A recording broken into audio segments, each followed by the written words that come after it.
Hey everybody, welcome to the Mana Leak. I'm John. As always, just a quick non-magic content warning here. This is not magic content, as the warning suggests. Over on Twitch, we have played Kingdom Death Monster a little bit on stream, which is a board game that I love. Chat has loved it. The viewership has been nigh on in line with my magic content, so much so that we're actually going to be doing a weekly bonus stream to play through at least one, perhaps more, persistent campaigns of Kingdom Death Monster. As a super duper quick overview, and I'll probably talk about this in the video, it's basically XCOM plus Monster Hunter plus Dark Souls. If it's not for you, that is totally okay. There's still going to be magic content for you. That's not going anywhere. But if you do want to give this a shot, if you want to see some incredibly emergent storytelling, if you want to see our characters get brutally killed, then hey, this video is for you. Please, if you do enjoy it, thumbs up, comment, all that good stuff, because that will help out significantly as I post something that is not necessarily magic. But let's get into the stream. All right, this is Kingdom Death Monster. If you weren't here last week, as I said, this is XCOM McQuibster. Got it in one. Thanks for that follow. This is a combination of XCOM with Monster Hunter with Dark Souls aesthetic. It is violent. There is some body horror to it. I don't think it's that bad, but be aware. Be aware. As well, the art can be somewhat mature. We won't super focus on it, but it is like a lot of nice art. And typically every page over here is like nice art, and over here is the rules or the story. So we are starting a brand new campaign, and the intention is that we're going to run this campaign on stream on Fridays. I'm not committing to every single Friday guaranteed. And of course, if nobody watches and we just like peter out, I'll probably just stop doing it. But we're going to look to do it over the course of it. So it's a very random game, but that randomness creates a story and creates a campaign that is ours. And as well, you can suggest names for survivors if you want. We're going to start out with 4 survivors. If people have names for those survivors, be aware, if you are going to name the survivor after yourself, horrifying things may and will happen to you. Be aware. We got Erlenmeyer. We'll have to find a flask for them. As well, I do need a mix of male and female names because we do have to keep gender equality in numbers, because making babies is important for the continuation of the campaign. What do we got here?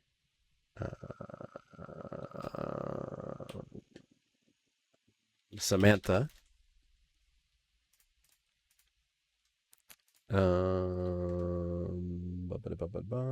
I do like Lazarus. Perhaps they can come back. No, Lazarus did not come back to life. That would be Lazarus. And let's not make that a male, just because I always lay them out in this way, and it's easier if I remember it this way.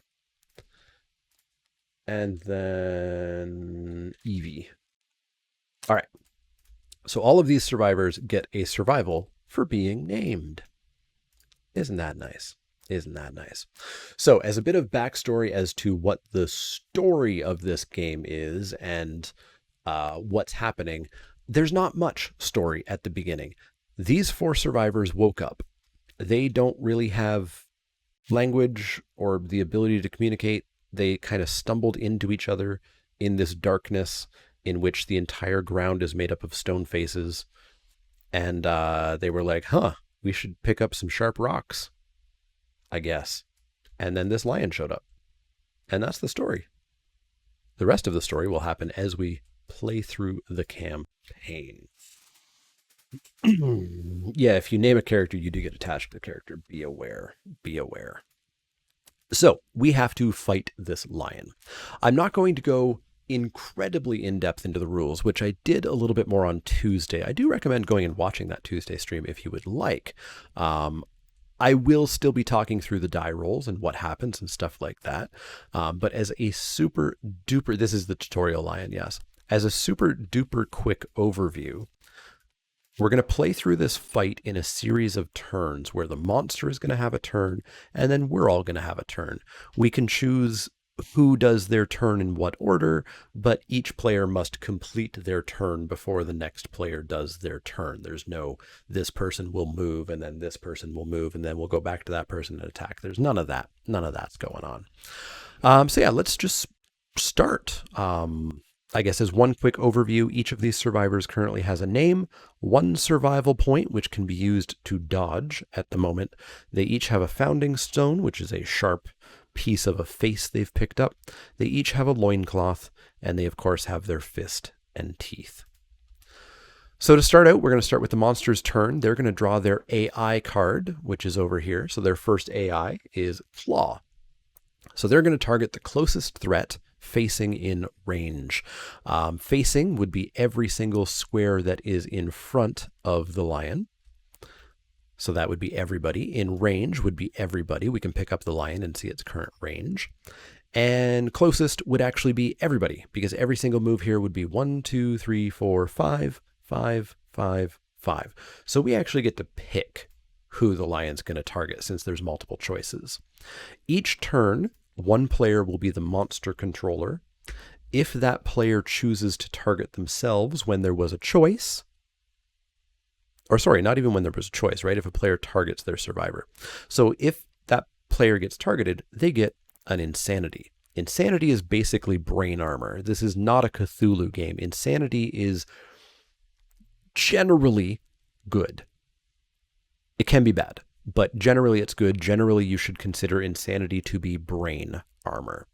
So the lion has targeted our red player here, so now it's going to move and attack. So bloop. There it is. So its attack is a speed of 2. That 2 means that we're going to roll 2 dice. Accuracy of 2+, that means that the lion has to roll a 2 or higher on each of those dice for a hit, and it does 1 damage on those hits. So we roll 2 dice. We get a 4 and a 6. Both of those are higher than 2, which means the lion is going to get 2 hits, and it's going to deal 1 damage point depending on the body part that we roll. It's going to do 1 damage to the body and 1 damage to the arms. And Erlenmeyer here is going to take it. So 1 damage to the arms. There is no armor, so they take light damage. There's no armor on the body. They take light damage. You can take light damage once. You would then take heavy damage if you get damaged again. If you get heavy damaged, you get knocked over for the turn, which you don't want to be knocked over.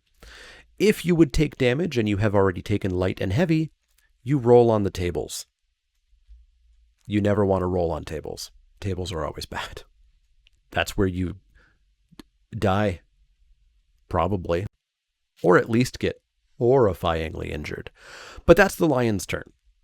Now, as I talked about, was it last week? As I talked about last week, there is one correct move for the first move of every campaign, and that is to take a character, move them just a little bit far away from the lion, and we're going to throw the founding stone at the lion.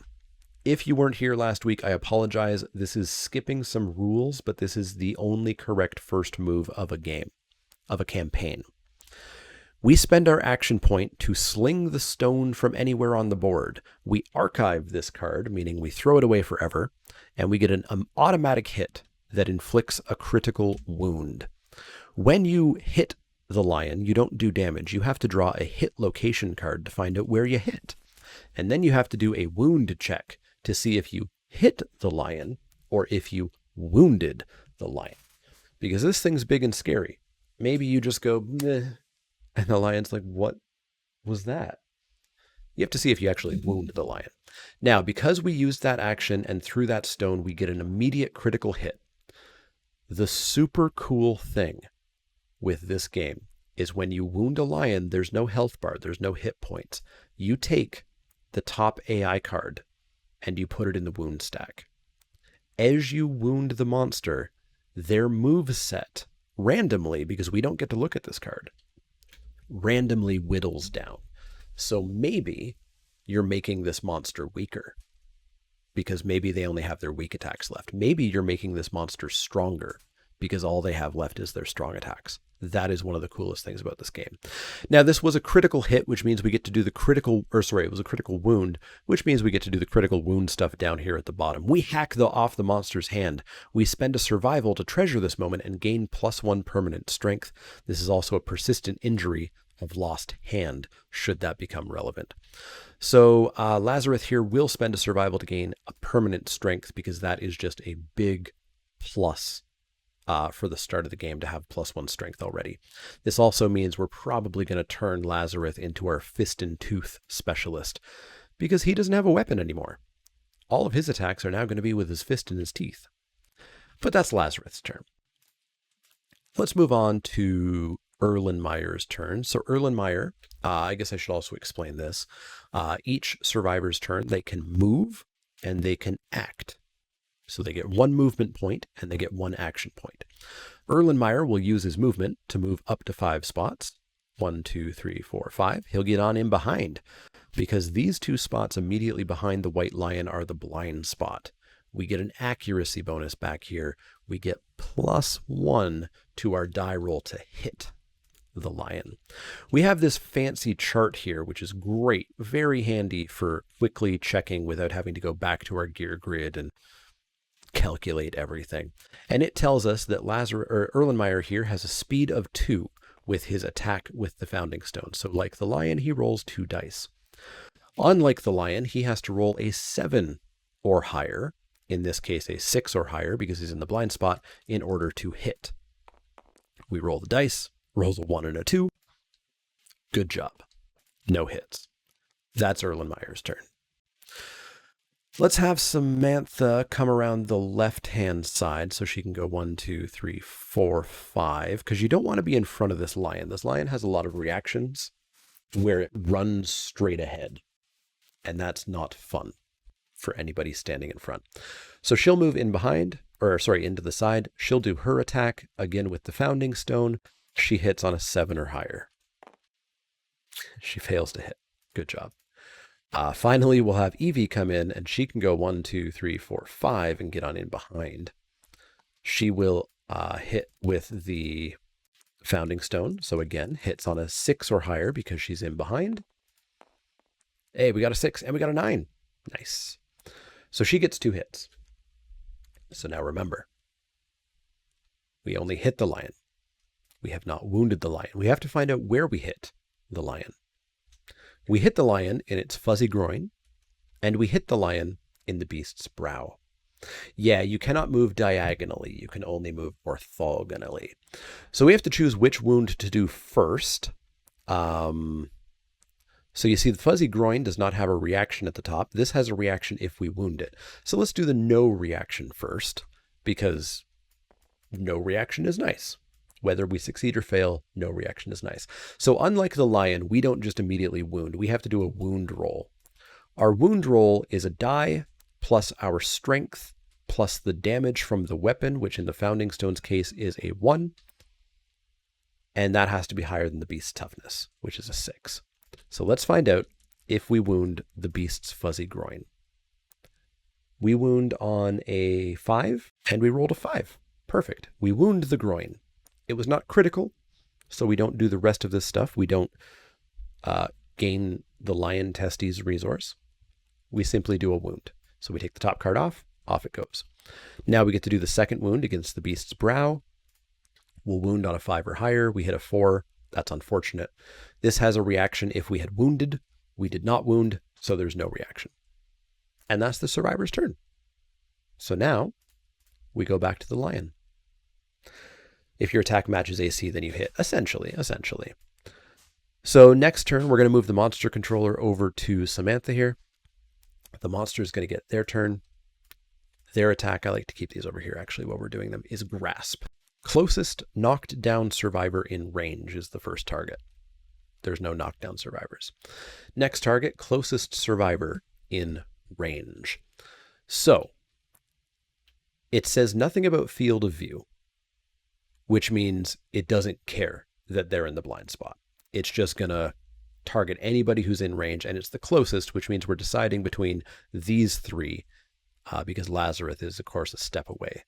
So we have to choose between green, red, or blue, and I mean, we've got green being the monster controller, so we'll have the White Lion target Samantha here, which gives her an insanity, since she is the monster controller. You didn't expect the game to say ding dong. The game, for all of the violence and mature subject matter and such, doesn't take itself super seriously. So the lion's going to target Samantha here with a speed of 1, accuracy of 2+, and a damage of 1. So let's roll this die. Has to roll a 2 or higher. It rolls a 6, so we've got a hit. We've got a hit. So we roll the damage die. And this beast is going to do 1 damage to the waist, which is not that bad. We actually have waist armor. However, there is an after damage trigger. The White Lion isolates its prey, full move the White Lion away from all threats, and the target suffers grab, which means she would get dragged along with the lion. She'd take another point of damage. It's not good, especially because then we would all have to run after the lion. So she's actually going to dodge. No, maybe she shouldn't dodge, because we only get 1 dodge in this entire fight. Because we have to spend a survival to dodge, and we only have 1 survival, and these don't regenerate. So when isn't the blind spot targetable? When it says in field of view, like the second one of this card. This one, on the other hand, does not say field of view. So we'll have this happen. We want to save that dodge so that we're not taking like a heavy damage or a serious, severe injury. So she takes a damage to the waist, which means we knock off the armor from the waist. And then the full move happens away from the threats, which would be south. She comes with, suffers grab, which means that she gets knocked down in front and suffers 1 damage per monster level. So that 1 damage is going to be to the body.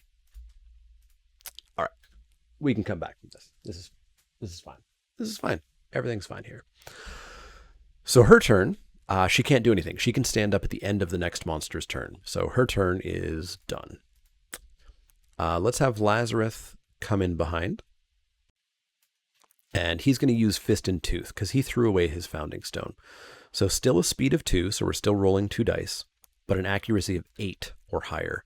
We're behind the lion, so it's going to be 7 or higher. We get a 9 and a 1, so we get 1 hit. It's the trap card. There's only 1 of these in the deck.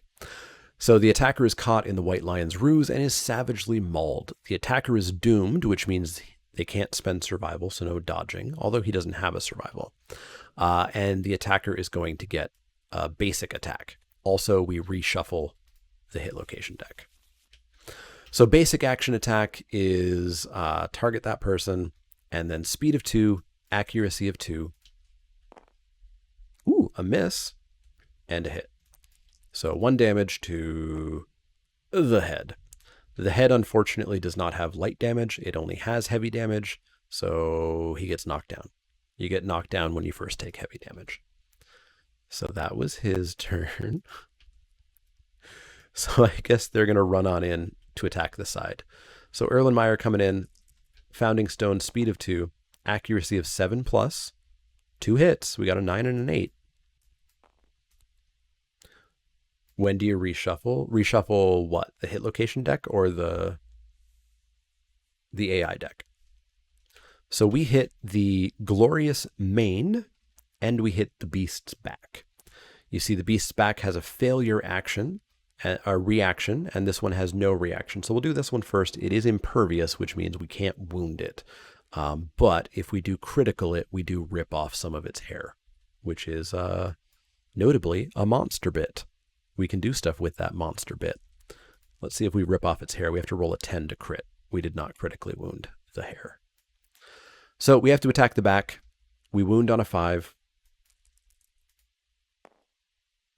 Oof. We do not wound. We failed to wound, which means it has a reaction. Full move the monster forward in a straight line. Cancel all hits now out of range. Any survivors passed over suffer grab. So the monster goes... And this guy was in the way. So now he's in front, and grab does a damage, takes a damage to the arms. This isn't going great. This is not going great. Evie can't even get over there. Best she can do is, like, I guess go here. Next turn. Next turn. Yeah, this is the tutorial. It's not uncommon to lose a survivor in the tutorial. You don't always, like, just immediately stomp the lion. So next turn, next AI card is Enraged. So this is a mood. So this is going to stay in play. When this comes into play, draw an AI card. So there's our AI card for the turn. While Enraged is in play, the white lion gains +1 damage token per monster level. When a survivor suffers any dismembered, severe injury, or is killed, discard Enraged. So the white lion is now going to do 2 points of damage when it hits, which is bad. So Size Up is the monster's attack for this turn. Random threat in field of view. Field of view is literally the entire board, so we have to randomly choose one of these players. I always do left to right, 1, 2, 3, 4, 5, 6, 7, 8. Reroll on a 9 or a 10. So we're going to go with white is the target of Size Up. Intimidate the target. The monster stares down its prey, turn to face the target, already doing so. Roll 1d10. On a 4 or higher, the target suffers a brain damage and is knocked down. It's a 3 or higher. He doesn't suffer a brain damage. Hooray! Let's kill this lion. So because these people were knocked down on their turn, the end of the next monster's turn is now. They get to stand up. Not a threat. Oh yeah, he wasn't a threat because threats are not knocked down. Sorry. Let's re-roll that. Good catch, good catch. So 7, 1, 2, 3, 4, 5, 6, 7 would be red. Does red get hit? It's a 3. It was all good. Red does not get knocked down from the Intimidate. I didn't cheat. All right, so we need to get this lion going. She can't get in, he can't get in, she can get in. So 1, 2, 3, 4, 5. All right, so let's get Lazarus out of the front just in case there's a bad reaction here. Yes, the lion should be facing red, correct, which means actually we don't have to move Lazarus. So Lazarus stays... What would a full move be? Ooh, a full move would actually not run her over. So we actually kind of want a full move to happen here on this attack. So Lazarus is going to attack from behind, going to hit on a 7 or higher. 1 hit with that 9. It's to the beast's tail. It is going to full move ahead because it's a reflex, so it happens whether we wound or fail. Let's try to wound it, though. Although if we crit, we don't.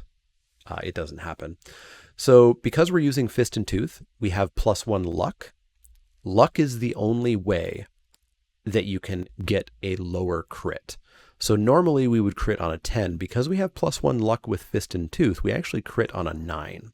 So wound on a 5, crit on a 9. Fail to do any of that. But as a reflex, the monster does full move in a straight line. That was good. Had to step away. Everyone dead yet? No. Everybody's mostly okay, except for him who's taken some heavy head damage. So Samantha, 1, 2, 3, 4, 5. She can't really get out of the way unless Erlenmeyer moves. So I guess we'll chance it. Erlenmeyer is going to come on in behind. Attack with Founding Stone. Going to hit on a 6 or higher. Double hit. 9 and a 10. We hit the beast's heel and the beast's ribs. I did not move the monster controller. Good point. So there's a wound, although the wound reaction's not an attack or anything, so it doesn't really matter which one we do first. Let's go for the ribs, I guess, because if we crit the ribs, then we get a -1 toughness token on the monster, which means it's easier to wound. So going after the ribs, we wound on a 5, crit on a 10. We wound the ribs, although not critically. So take a card off.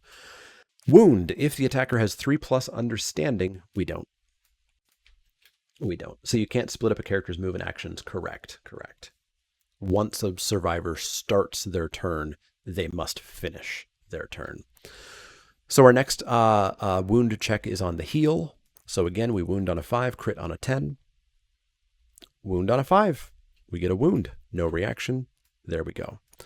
Let's reshuffle the AI deck. And that was Red's turn. We're down to 3 cards in the deck. I'm doing pretty okay here. 1, 2, 3, 4, 5. She can't get into the blind spot, but she can get around to the flank. Let's attack with Founding Stone. Speed of 2, so 2 dice. Hits on a 7. And then we'll go from there. 8 and a 1, we get 1 hit. The Beast's Paw. There is a bad failure here because it's going to do 4 points of damage if it hits, so let's not fail. Wound on a 5, crit on a 10. 9 is a wound, so no failure. Get that wound gone. Yeah, the AI deck being also the hit points is absolutely incredible. Absolutely incredible. So that's her turn. So now it's Evie's turn. We can bring her on in behind, which means she's going to get that +1 bonus. So she's going to hit on a 6 or higher instead of a 7. We get 1 hit with that 10. That hit is on the Straining Neck. Wound on a 5, crit on a 10. Wound on a 9. It's got 1 card left. Got 1 card. Don't forget +1 from Enrage. I think I added that because it's +1 from Enrage and it was +2. So that would have just been +3 to the initial 1. So it just would have been 4. Why did Sam's movement highlighter say she could move behind the lion? It doesn't, it's a very primitive one. It's just drawing all the possible straight lines. It's not caring about what's in the way. Right, like it's technically showing that she could go here, but she obviously can't go there. So it's a very primitive thing. It's not doing any sort of rules enforcement with it. So that's our turn. Let's go to the next turn. Move the monster controller over. Last card left in the deck. Is it a... That's really good. It's Size Up, which is going to potentially be doing brain damage to us and knocking us down, but it's not doing real damage. And real damage is what Enrage is buffing right now. So Size Up, random threat in field of view would be literally everybody. So let's again roll a die, 1 through 4, 5 through 8. So 2 would be green. So it's going to face green. It's going to roll to see if it rolls a 4 or higher. It rolls a 4 or higher. The target suffers 1 brain damage and is knocked down. So she gets knocked down. She suffers a brain damage. She has an insanity. Good stuff. Field of view excludes blind spot, right? It does, but this was not field of view. Oh, sorry, it was field of view. It was the other one that wasn't field of view. I'll try to make sure I read these more carefully. But she was in the field of view, so we'll leave that one as is. But you are correct. You are correct. So she just got knocked down, so she won't be standing up at the end of the monster's turn right here. She'll have to wait. So I guess that's her turn, essentially. So there was only 1 possible target. No, blind spot is just the 2 spots. Just the 2 spots, not the entire line. I don't know how the lion can see him, but not them. But it can. If you look up at... If you look up at the setup, you can see the blind spot is literally just those 2 blue squares there. It's a little weird, but it works. So yeah, so Samantha doesn't really get a turn this turn because she can't do anything.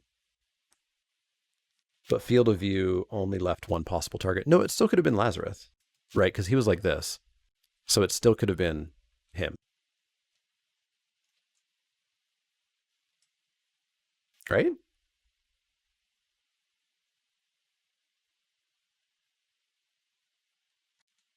Unless I'm misunderstanding something. Okay, so green, yeah, she can't really do anything, so that's her turn. So let's see if we can just do 2 wounds and finish this thing off. Let's have Evie go first. Yeah, it makes no sense that the lion's blind spot is immediately behind. I guess maybe it's so tall that it can still turn its head and look behind. It just can't see somebody who's so short and human-like immediately behind it. So yeah, let's do blues attack Eevee here. Gonna hit on a 7 or higher, 1 hit to the beast's chest. If we fail, it's gonna full move forward and grab her. Wound on a 5, crit on a 10. We fail. We fail. So the lion moves full move forward. Samantha's going to suffer grab, be knocked down in front, and take 2 points of damage thanks to enrage to her body. So that would be 1 body hit. Oh, was it in range? No, size up is not in range. It's random threat in field of view. Field of view is different than range. Field of view is the entire board, which is weird. So she takes 2 damage to the body. First point of damage goes to heavy. Second damage is the table.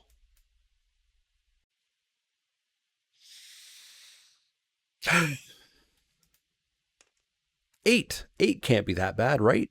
Broken rib. It even hurts to breathe. Suffer -1 permanent speed. This injury is permanent and can be recorded multiple times. Gain a bleeding token. If you get 5 bleeding tokens, you're dead. These go away at the end. But we do get a broken rib. And this just stays forever. So broken ribs, -1 permanent speed. Does that get rid of enraged? I don't think this counts as a dismemberment.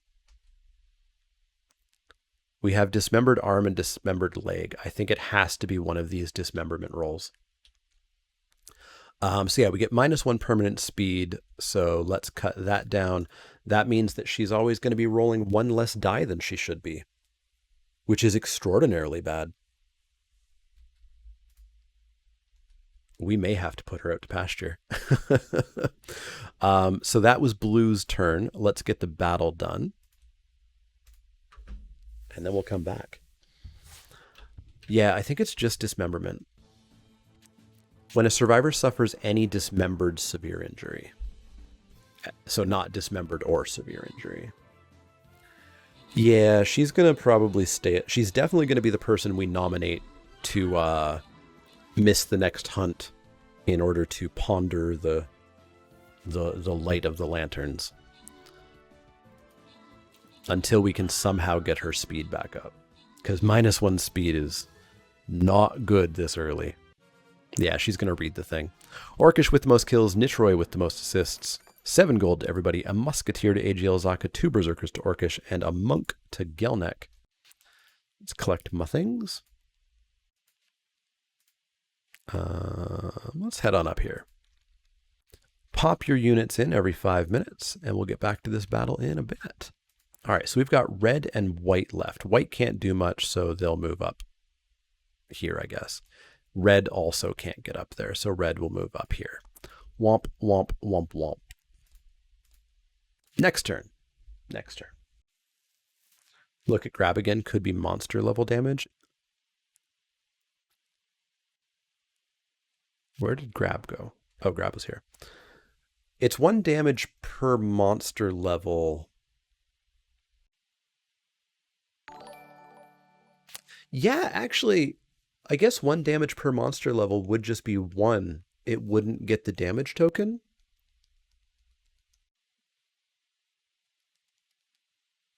Yeah, because, yeah, it literally says right there, hi, as a magic player, I ignore text in parentheses. A damage token increases the damage dealt on monster attack profiles, which would be those cards. So, good news, good news, good news, good news, good news, good news. She did not suffer broken ribs. She just suffered heavy damage. Good news, good news. Aston Cavill, thank you very much for that follow. All right, so monster's turn. They've just got that 1 card. Let's shuffle up the 1 card. Hey, look, it's size up. Random threat in field of view.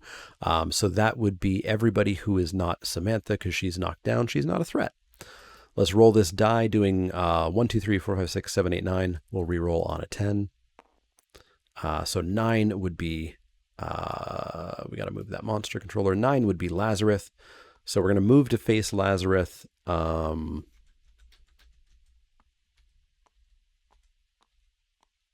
She's going to stand up. I don't know if there's an exact rule as to which way we should be facing here when it's on a diagonal. Maybe we should count. 1, 2, 3, 4. 1, 2, 3, 4. It's a perfect diagonal. I'm going to say that we get to choose, and we're going to choose that he's going to face this way to face Lazarus, because then she can hit from the blind spot.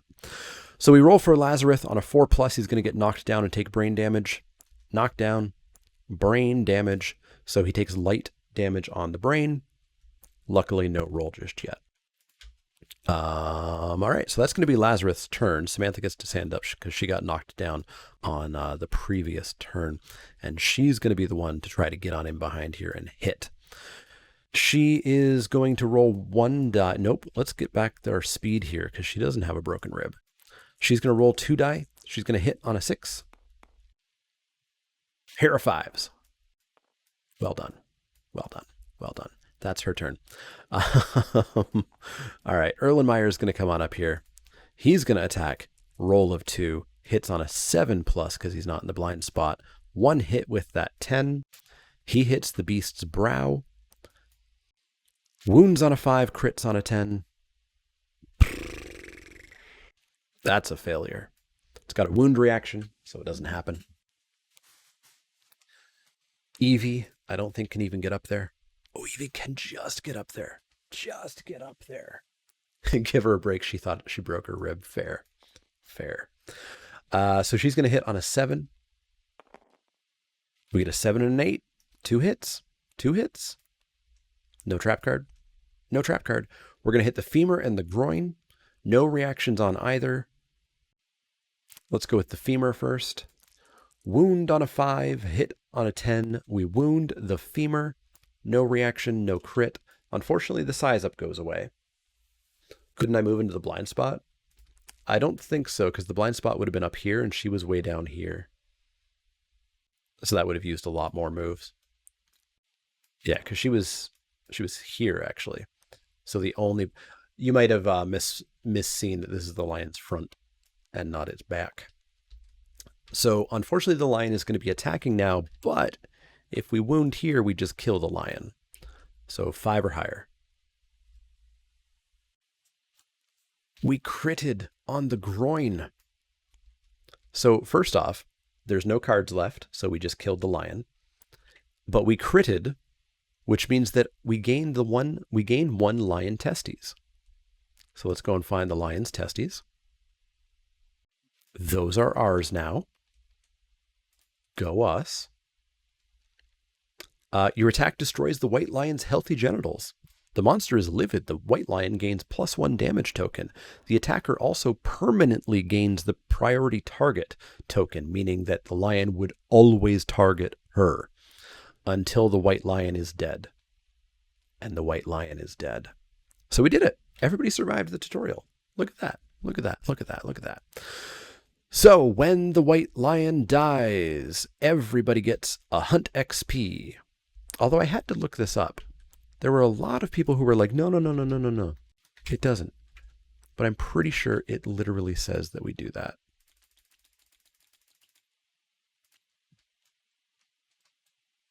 Yeah, in the Aftermath, players should fill the first unfilled box in the Hunt XP box.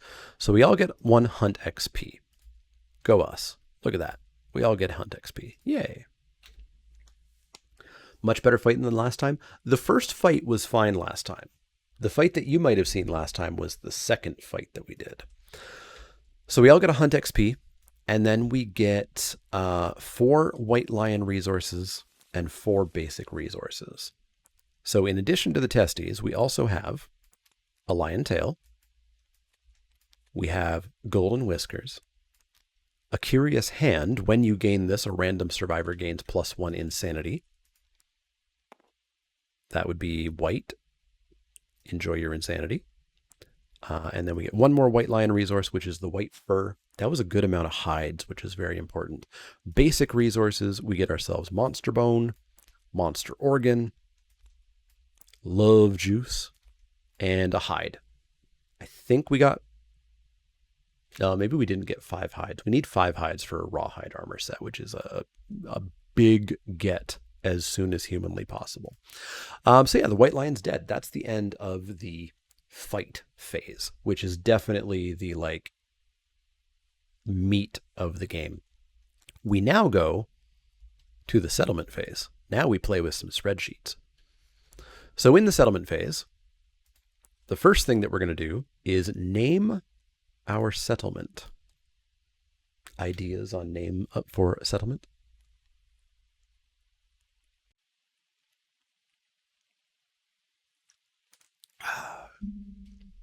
What is the potatoes of the game?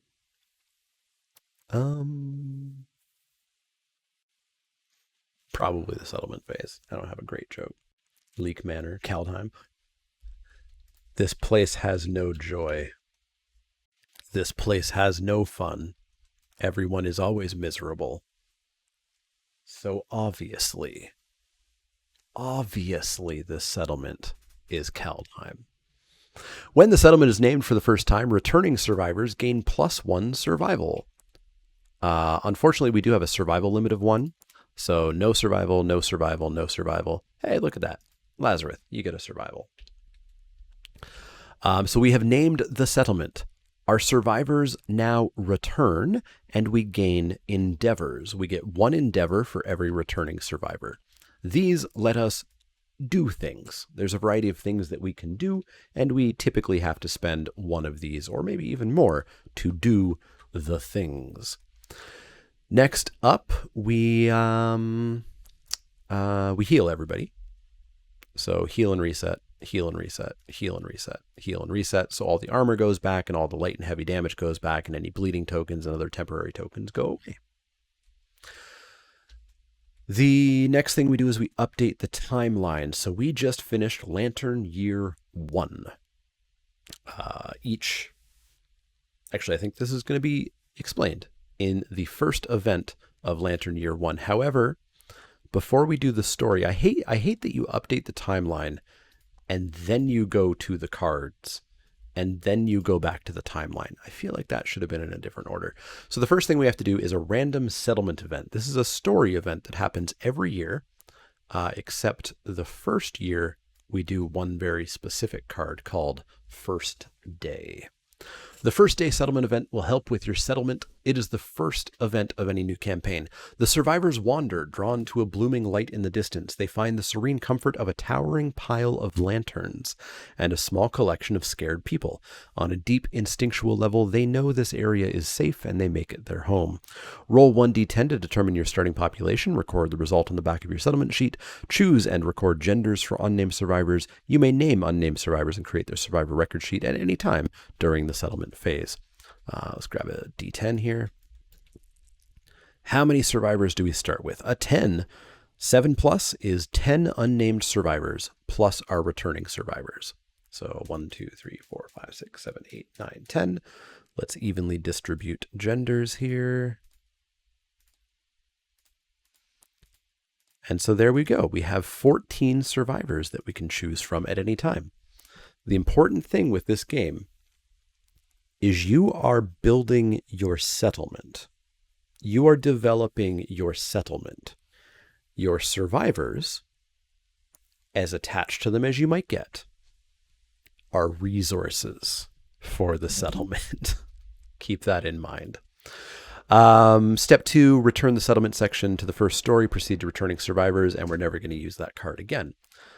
So now we go and we do our Lantern Year 1 event, which is returning survivors, which is this section of the book.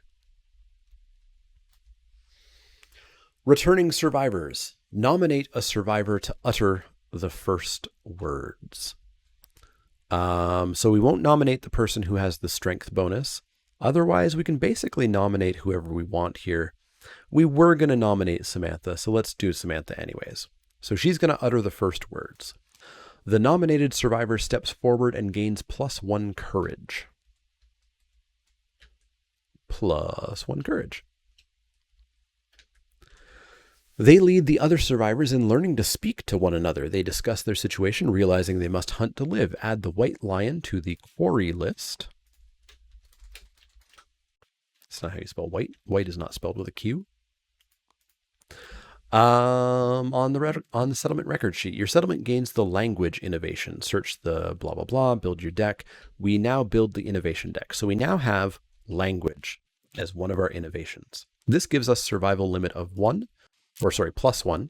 This means we can have 2 survival points. That's going to be very helpful for dodging and perhaps in the future for other survival actions that we may get our hands on that we really want to get our hands on as soon as humanly possible. It also gives all survivors the encourage survival action. So you see everybody has dodge right now. Now we also have encourage. So encourage, oops, there's nothing up there. Encourage lets us spend a survival to basically tell somebody who's not deaf to stand up. If they're knocked down, we can actually have them stand up by spending a survival point. It's not the most useful action, but later on when we have more survival to spend, it can actually be kind of handy to have. As well, we have now built an innovation deck with all of the language consequence innovations. When we innovate, we're going to draw a couple cards from this deck, and we get to pick one to innovate. Doing that is going to add more innovation consequences and dilute our deck, but this is how we're going to increase our technology. The technology is not that advanced, but we'll call it technology. So we've built the innovation deck, so now we go to the glowing center. Armed with language, the nominated survivor aptly names the glowing center of their home the Lantern Horde. The settlement gains the Lantern Horde settlement location. Search the large settlement location cards for the Lantern Horde, put it in face up. The nominated survivor sits in front of the Lantern Horde in awe and gains +1 understanding. They must skip the next hunt phase as they ponder the meaning of existence. So, Samantha will not be hunting the next time, so we can pack her up. She lives in this box now. Which means we're going to need another survivor for the next hunt, if you happen to have any names. And this brings us back to the settlement phase. So we've updated the death count. There is no death count to speak of. There has not been a birth. We don't have 15 population, although we're very close. And we don't have 5 innovations yet. So now we're in the development phase. Now we can do all kinds of things to do. Oh yeah, I need to give her an understanding. Samantha +1 understanding. There we go. So we can divvy out our resources here. So we've got that hide, and this is an organ. This is an organ. This is a bone. Hide, hide, organ, hide, organ. Proximus region. Thank you very much for that follow. So here we go. Here's our resources that we can work with, and we got that Lantern Horde. So the Lantern Horde has 2 special abilities. The first special ability is Innovate. We spend an endeavor, a bone, an organ, and a hide to get a new technology. That's something you want to do as much as humanly possible. We're not going to do it the first year because I really want to use these resources so that we have armor and weapons for the next fight. We'll start innovating every year that we can next year. We can also spend an endeavor to build the Bonesmith, the Skinnery, or the Organ Grinder. There's also a somewhat hard to read special ability down here at the bottom called Shared Experience. So we can spend an endeavor, and anybody who has 2 or more experience than somebody else can tell them about their experience and give that person +1 hunt XP. Assuming they don't have a shattered jaw. If they have a shattered jaw, the person listening gets an insanity instead. But we need those places. So we're going to just actually spend 3 of our endeavors here to build those 3 buildings, because that's how we're going to spend our monster bits. We've got the Bonesmith, we got the Skinnery, and we got the Organ Grinder.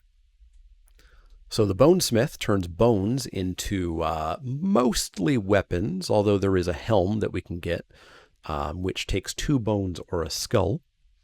The Rawhide, or the Skinnery, mostly makes rawhide armor, but also makes bandages and drums and whips. And the Organ Grinder makes some pretty handy stuff. Gotta go, been a pleasure? Absolutely. Thanks for hanging out, Dread Viewer. And we'll definitely be doing more. Do the endeavor points carry on over between fights? No, use them or lose them. Use them or lose them. So, one thing we want to do ASAP is get as much of a rawhide set done as we can. And we've got 4 pieces of hide. We're going to spend them all. And we're going to build 4 pieces of this rawhide armor. We're going to get the headband, the vest, the gloves, and then I think the boots. Where's my gear pile? There's my gear pile. So headband, vest, gloves, and boots. And we're going to give those to the fist and tooth person because they're definitely going to be in.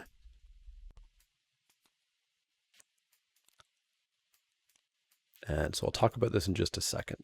So we just added all of these pieces of armor to this person, and you see, thankfully, due to how well made this mod is, it instantly updated all of the armor points here because each one adds 1 armor point to that location. There's some cool stuff going on these things. The rawhide headband, as long as it is attached to a blue square, which you see I did there, you can spend an action, which means you won't attack, to reveal the top 2 AI cards and put them back in any order. You can use that to change some stuff. Boots to someone else? No. I'd rather make somebody who is definitely going to survive rather than spread things out. Because remember, people are resources.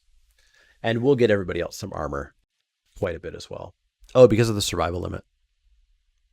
Yeah, because this is going to get, yeah, boots to somebody else for now. However, if we do get a hide, these boots are going back so that this person has a full rawhide set because there's a very big bonus to that we'll talk about when we get there. So the rawhide vest has 1 bonus, which is if it's attached to blue and red, we get +1 evasion, which is helpful for not getting hit. And rawhide gloves, when you depart, you're going to get a survival. The boots, when you depart, you also get a survival. So that's pretty handy. So we've spent all of our hides. The next thing we're going to do is build monster grease. Monster grease. Yeah, we used up the resources. We got rid of all of our hides. So monster grease gives you +1 evasion just for having it on you. And all it costs is an organ. So we're going to spend all 4 organs. We can get more lion parts if we need them. Spend all 4 organs to build 4 monster greases.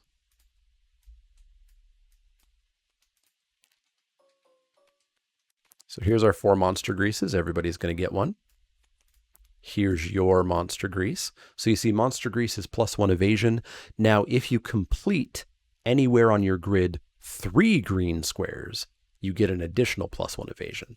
That's going to take some time to do. But for now, let's divvy out the monster grease, because this is going to make our characters much harder to hit. Much harder to hit. The special abilities on those 2 weren't that great. You mean the stuff at the bottom? Not terribly. They're pretty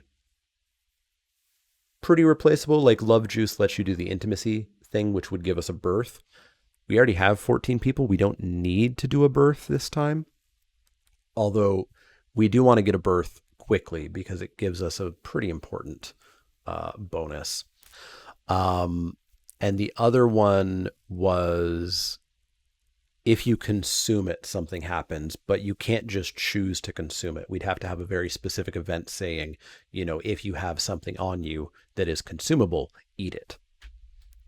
For example, monster grease is actually consumable.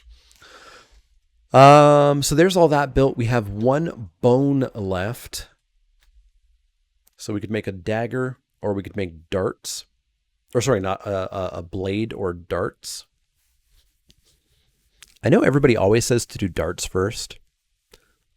But if we do blade, we can get somebody working on sword mastery relatively quickly. So I think we'll build a blade with that final bone. Love Juice is extremely valuable later. Yeah, I can imagine that. Because otherwise the only way you're triggering intimacy is with augury down here, and it's a random chance if you actually do it. Yeah, let's start out with a sword. So we're going to make a bone blade. using that bone.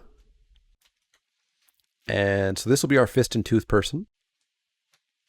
Let's make our sword person be, well, let's make it be the person who has boots.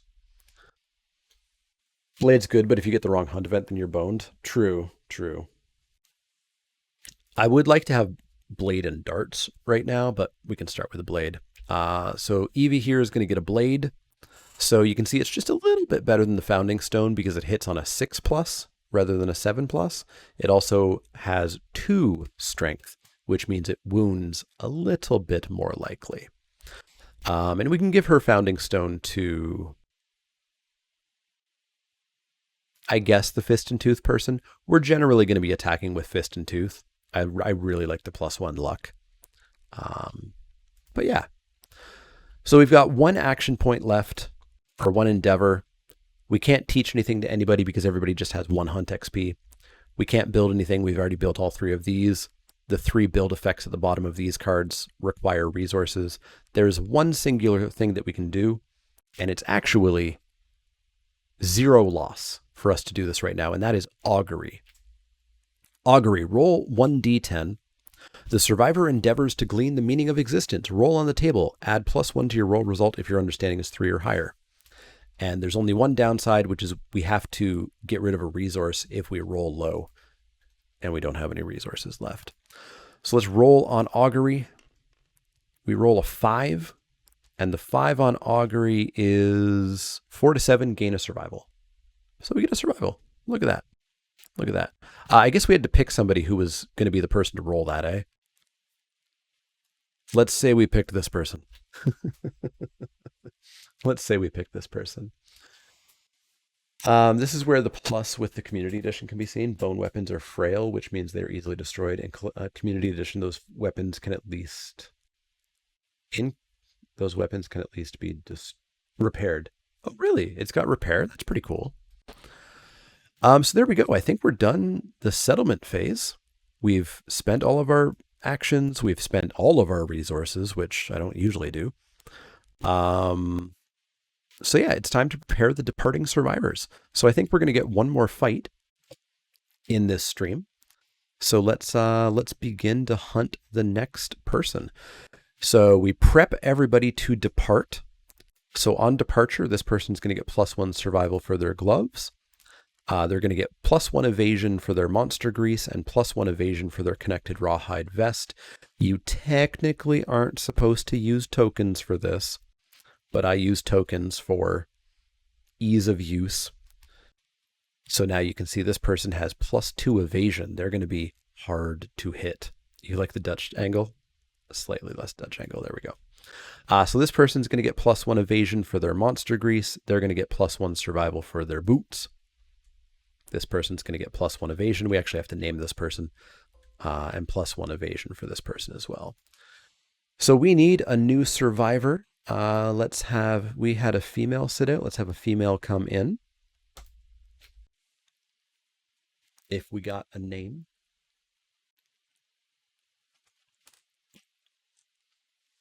Now we're the other way. All right, fine. I fixed it. Joyra. Yeah, I said I wanted to do some magic characters. Let's go with Joyra. Congratulations, Joyra. You've been named. You get a survival for being named. And let's spawn her. So here's her box. Let's put her on the sheet. There we go. And then we need a character model for her. Which character model is sitting out right now?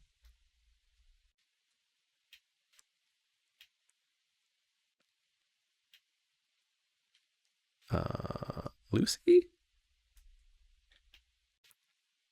No. Ezra's sitting out. So let's have this be her character model. There we go. All right. So now it's time to hunt. This is the final phase that we've not seen yet. We don't immediately go and fight the lion. We have to hunt the lion. And that's done over on this little board. So let's set up a level 1 hunt with the white lion. So here we go. Here's the hunt board. A bunch of cards have been laid down. And what we're going to do is, in order, we're going to march on over these cards towards the lion, revealing the cards and doing whatever it tells us we have to do. First card is a Lion in Heat. The darkness is filled with unearthly screeching and yowling. Huddled together, the survivors close their eyes but cannot sleep. All survivors suffer 1 brain event damage. Brain damage, brain damage, brain damage, brain damage. So we've got 2 people already with light brain damage, and everybody is back to complete sanity, and then we discard that card. On to the next card. Marked Territory. The White Lion has marked this area. If any survivor has 3+ understanding, we do not. They realize the area is covered in ammonia, and we get the ammonia innovation, which is amazing if anybody had the understanding to know what that smell was, but we don't. Finally, at the bottom of the card is roll a random hunt event. So we've got the 10s die, and the 1s die. Our roll is 15. So we go and find out what hunt event 15 is. And that would be Man Trap. The event revealer. So I always go left to right. So red, green, blue, white. So this would be green's reveal. So the event revealer springs a terrible trap. Roll a 1d10. 9. That's got to be good, right? 7 to 9. The trap is quite old and weak. Suffer 1 event damage to the legs. That was a nearly perfect roll. To clarify, brain event damage means the survivors don't have to roll on the damage table if they gain. Right. I always forget that. Yeah, event damage will never do a severe injury. It will just mess up your character sheet. So, well, that was good. What would have happened? Dismembered leg, destroy your leg armor and take a damage, or get a random basic resource. So apparently we should have rolled a 10. So we finished that card. On to the last card here, which is just a random event card. So any of these light colored ones are literally just this card that says roll. This is how you roll. So we roll. Event number 16. All right, we're going up sequentially. Night Terrors. This sounds fun. Your miserable sleep is plagued with mind-bending nightmares. Each survivor rolls 1d10. If the result is greater than their insanity, it will be, because everybody is utterly sane, they learn something from the waking horror and gain +1 understanding. Otherwise, they gain 1 random disorder.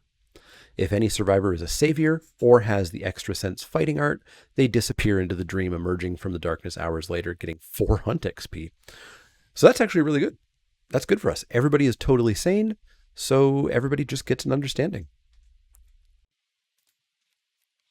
It's a lot better than I would have expected an event called Night Terrors to be. But hey, look at that. Everybody is a little bit more understanding. We discard that card, and hey, look at that. It's time for the lion. So let's clean up the hunt. Let's set up a new white lion. So this is a level 1 white lion, not the prologue white lion. It has significantly higher toughness. It has a little bit of a bigger deck. It is much more deadly. Let's do the battle. Yeah, bad dreams equal understanding, obviously. Let's fight these magic cards.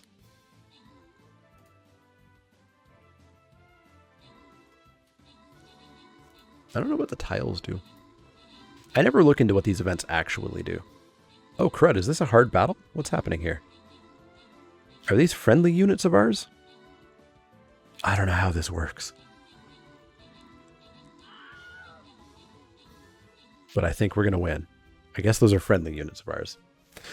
AGL Zaka with the most kills, Eidshro with the most assists. Open that chest, 6 gold to everybody. A Bomb Buster to Eternal Magician, 25 gold. Asin Cavill, and 50 gold to AGL Zaka. Let's get another battle going. Hey, it's a boss battle. Get your epics in. Get your epics in. I'm going to put down my level 19 tank. Pop your units in. We'll get back to that battle in a bit. Yeah, we'll have to make sure that we do throw our stone if we need to. So We also get some terrain tiles. So first off, there's always 2 tall grass with a lion. This tall grass is amazing because it gives us +2 evasion if we're in it.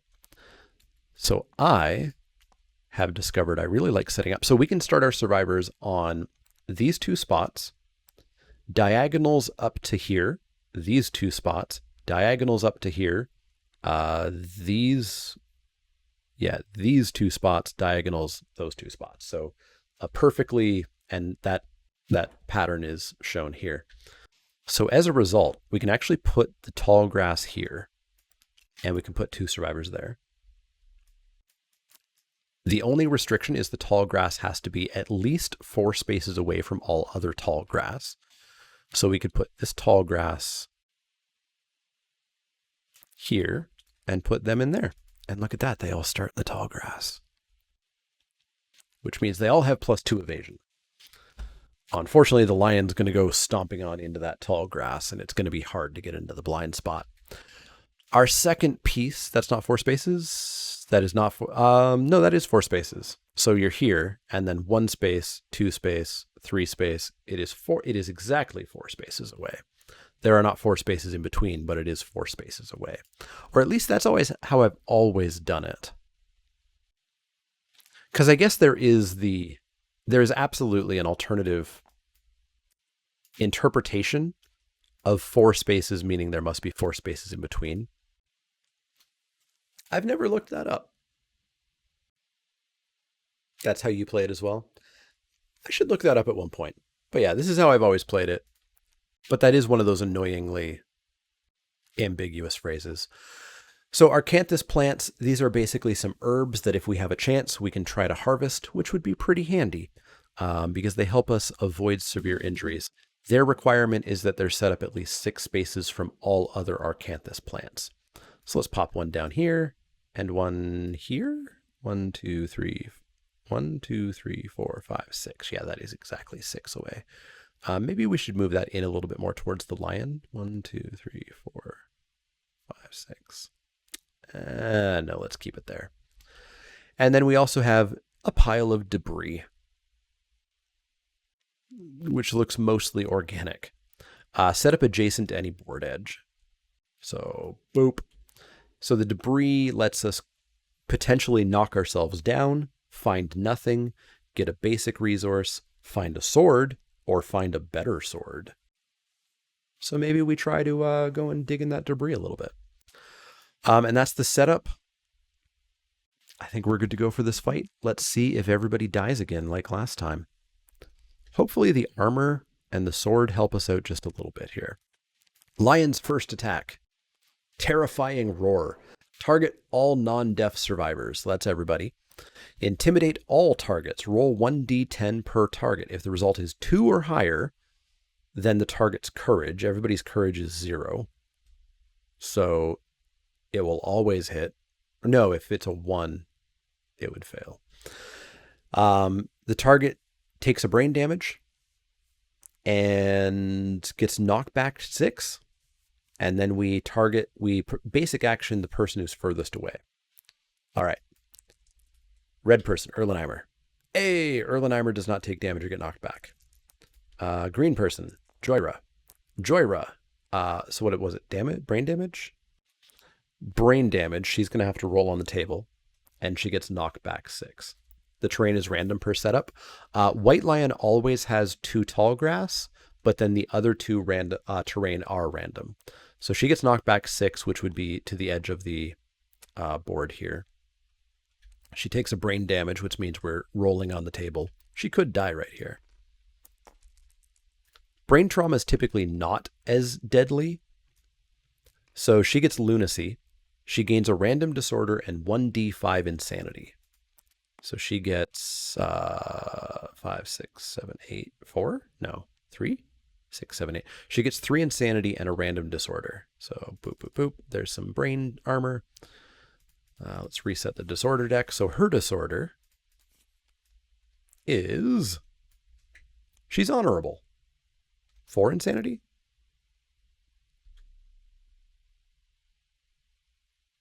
No, because it's 8. So we would have 1, 2, 3, 4, 5. and then 6, 7, 8, right? But I did that math wrong too. I thought it was 4 for a second as well. So honorable. Yeah. There's a mod. I never know how the mod mathematical operation is, but that would be like 8 mod 5 or something.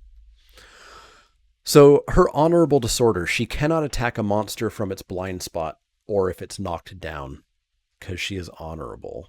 I would call that idiotic. Blue person, does she get knocked back? She sure does. And she takes a brain damage, which means she's going to roll on the table. Let's see what happens to her. She could die here. She dies. Mortal terror. No ifs, ands, or buts. The survivor's dead. Bye, lady with a sword. Oh, yeah. So you do 1d5 differently. Yeah, you do it differently.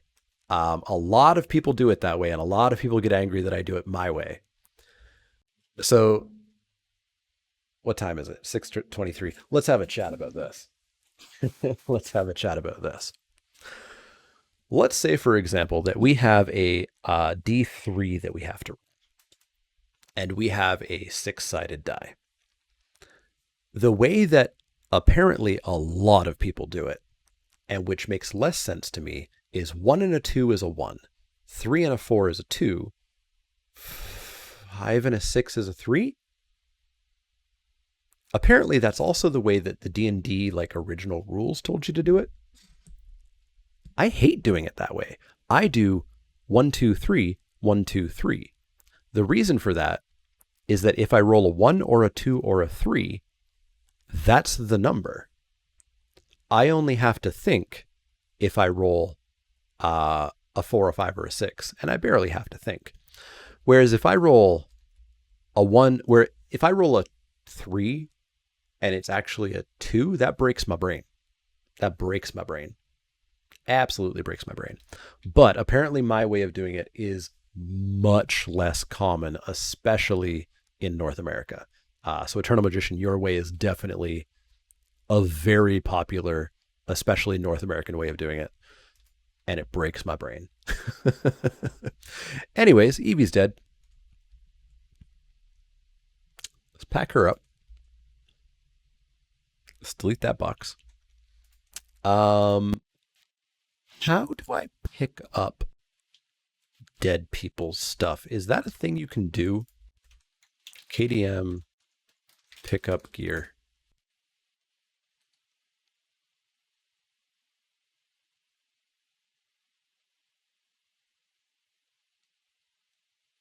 I assume dead people drop their stuff.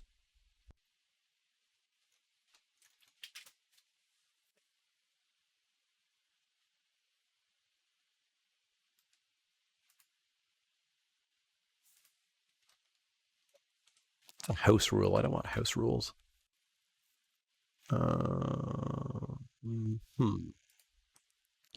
Can't pick up during fights. I'm assuming that's correct, and I don't see any. Oh, here we go. If a survivor dies during the sun, can other survivors get their gear? No. After you depart, gear cannot be moved or traded. Cool. So that's bad. I guess we're going for that debris pile and seeing if we can find a sword in it. Finally, we still have to roll for his terrifying roar. Hey, look at that. He gets knocked back 6 and takes a brain damage. Now, basic action on the target furthest away in range, I guess, is the red person, because the green and the white are not in range. So, hello. Gets an insanity, because he's the monster controller. This is a bad start. You get the stuff when you take the body back to be buried. Correct. Even if we all die, we get the stuff back. Don't ask how. Don't ask. Although an upcoming expansion will answer that question. So we're basic attacking red here, which is a speed of 2, so 2 dice. Accuracy of 2 plus 2, because he's in grass, so 4. Andy's got monster grease, so 5. Only hits on a 5 or higher. 1 hit, dealing 1 damage to the legs. Okay. It's our turn, finally. This is bad. This is real bad. Oh boy. All right. Lazarus, find a sword. Find a sword. 3. 3 can't be good. You find nothing. Good try. Good try. Good try. Okay. Joyra, get on behind. Hit it real good. Hits on a... No, she can't attack from the blind spot. She's honorable. She's honorable. You don't archive on nothing? Oh, wow. You don't archive on nothing. Cool. Cool, cool. Can I rewind? We're already past that point. Rewinding is annoying. I can find this tile somewhere, probably. It's probably in here. Yeah, it's probably in here. These are just infinite copies of the cards. In here, terrain tiles. Hello. Debris? Debris? There's no debris.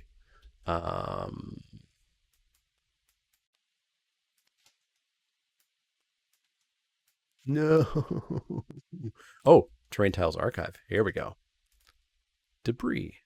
Debris, debris, debris, debris, debris. Debris. Look at that. I found an extra copy of the debris. All right. We have another chance to find a sword.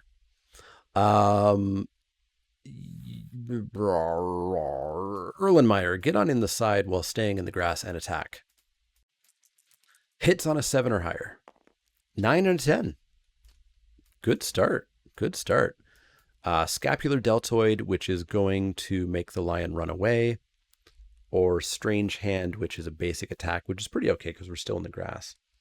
Why didn't Joy remove an attack? She can't attack from behind because she's honorable. So I'm going to have her... She still has her turn. She hasn't done her turn yet. Our first guy doesn't need to find a weapon. Our fist guy, yeah. He was closest. So maybe Joyra will be the person who tries to find the weapon instead. And we'll have him start coming up behind. So let's go with the strange hand first. We wound on a 7. Crit on a 10. That's a 1. So we fail the strange hand. So it's going to basic action attack us. So speed of 2. Accuracy of, what did we say, 5. 1 hit with that 9. Dealing 1 damage to the legs. Heavy damage knocked down. That cancels the other hit.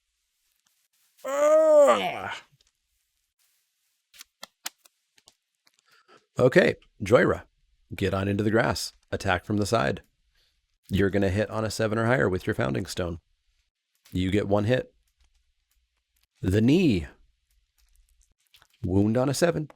Crit on a 10. That's a 4. No dice. This is real bad. This is real bad. All right. Lion's move. Smart cat. Reveal the top 10 AI cards one at a time. Put the first 2 mood cards into play, then shuffle the deck. If no mood cards are put into play as a result of Smart Cat, draw an AI card. Archive Smart Cat.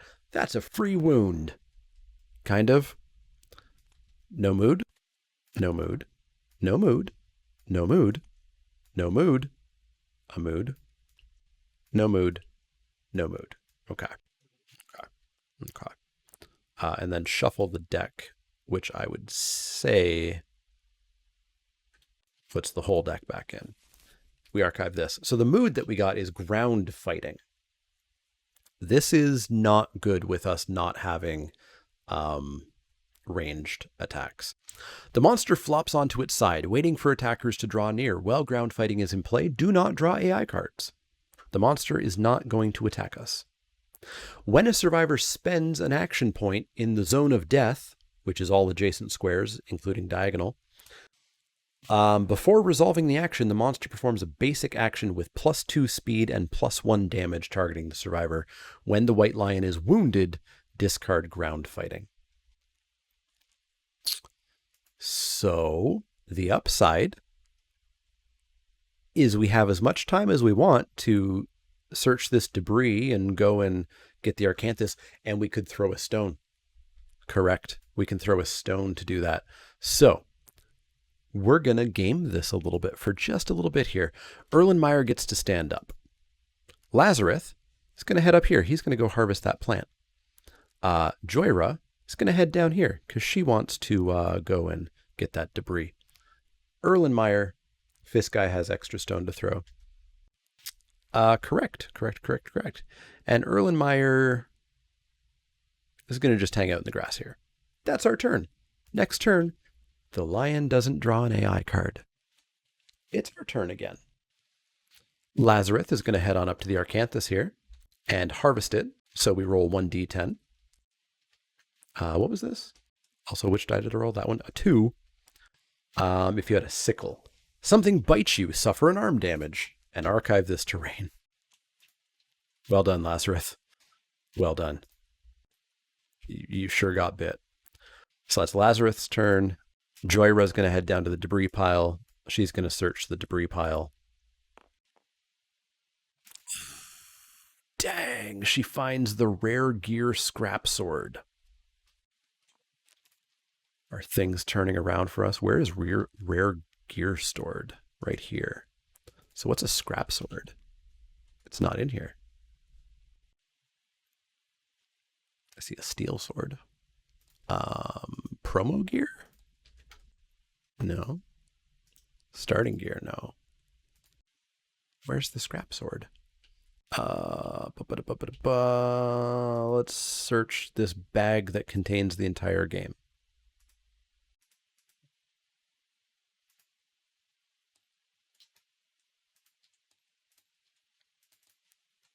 Scrap.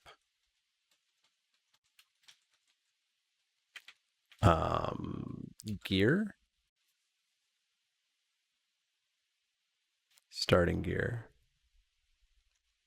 Core rare gear. You think it would be in this pile.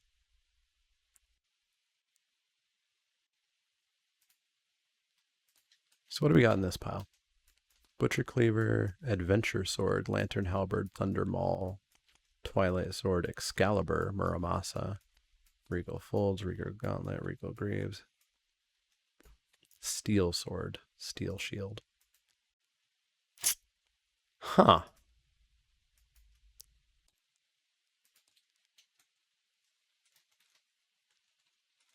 Huh. All right. Oh, it's in Weapon Crafter? Oh, right. Because it's probably from some other event normally, right? Oh, is it literally this sword that we're looking at here? No, that's a Zambato. Whistling Mace, Skullcap. Scrap Sword! Hey, we found a Scrap Sword. So what does it do? Speed of 2, accuracy of 5+, strength of 3. If we had red, blue, which we do not, it would get deadly. Can't remember what deadly is. Deadly is not savage. Oh, right. Deadly is literally on Fist of Tooth. You get +1 luck. On a perfect hit, which is a critical hit, so a 10 on the hit, not on the wound, the edge sharpens and you gain +4 strength for the rest of the attack. This thing's great. This thing's great. We've got a mild fighting chance, except for the fact, of course, that she can't attack from the blind spot. But you know, we'll deal with it. That's going to be our turn. Next turn, I should be moving this around. Let's move that to white. Lion does nothing. Hooray! Let's get people into place. He's going to go here because he's going to throw the stone. Erlenmeyer can stay there. Joyra, you can't attack from the blind spot, so I guess hop up here. End our turn. Lion does nothing. Our turn. Our turn. What's his name? Lazarus throws the founding stone, giving us a critical wound. There is a way for this to not work. If it's the trap card. Or the main. It's the flank. So we get our wound, which means we discard ground fighting. Critical wound. The white lion is knocked down. And it cancels that priority target reaction. White lion knocked down. A knocked down monster does not have reactions and is hit with a 3 or higher. Joyra, get in there with your sword. So that is the first time we've ever knocked down a monster. So Joyra is going to roll 2 because it's speed of 2. Normally would hit on a 5. She can't hit knocked down because she's honorable. Joyra, you suck. You suck. Joyra is going to go into the grass. Oh, no. Oh, we wrecked everything. We wrecked everything. No, we wrecked everything. Joyra is going to go into the grass. And do nothing. Because she's honorable. Erlenmeyer is going to hit this lion from the side. Normally would hit on a 7+. It's knocked down, so it hits on a 3. We get 1 hit. All right, fair. We hit the groin. We wound on a 7 or higher, crit on a 10. We wound the groin. Let's take a card off. All right, that's our turn. White lion's turn. It's going to stand up. Let's see if we can actually somehow pull this out. I feel like that ground fighting actually got us back into this, maybe. What's the white lion's attack? Bat around. Closest threat facing in range. Facing, Joyra is the only person who is being faced. So that's going to be her. She gets targeted, so she gets a brain insanity. Move and attack. It's going to be a move of 1. The attack is 2 with an accuracy of 5. 6, 7 because she's in grass, 8 because of the +1 evasion. Monster has to roll an 8 or higher to hit her. 6 misses, 10 hits. So she's going to take 1 damage to the legs and then also a brain damage. That, we don't want to take heavy damage. I need to get wounds going.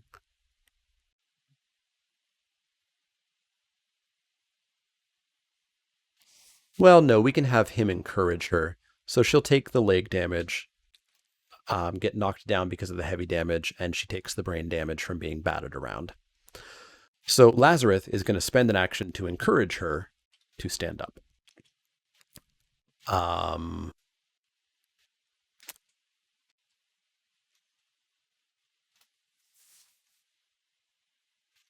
It's a huge gamble if we actually do that, though. If we have Lazarus do his move now, because if it's a reaction that makes the lion move, it's going to hit 2 people. So we should probably have Erlenmeyer come around and do his attack first. And actually then Erlenmeyer could also encourage her to stand up. So let's have Erlenmeyer do his attack from behind. Going to hit on a 6+ with the founding stone. No hits. He'll spend an action to encourage her to stand up. She's going to come up. What is this? Oh, she can't stay in the grass. That's poopy. All right, she's going to come around the side here, and she's going to attack with this sword. She's finally going to hit with the sword, maybe, I hope. Speed of 2, hits on a 5 or higher. 2 hits. We hit the chest and the ribs.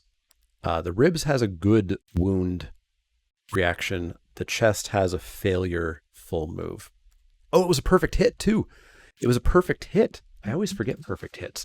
So +4 strength. She's going to wound. Technically on a 1, however, like D&D, 1s are always fails. So she's going to wound as long as we don't roll a 1. As long as we don't roll a 1. Dang. Still crit on a 10 though. So let's wound the wound reaction. So the ribs. So we go for the ribs.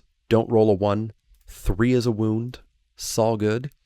If she has 3+ understanding, she does not. Second wound is on the chest. Don't roll a 1. Critical. We get our wound. The beast does not react. Well, that was a failure, so it wouldn't react anyways.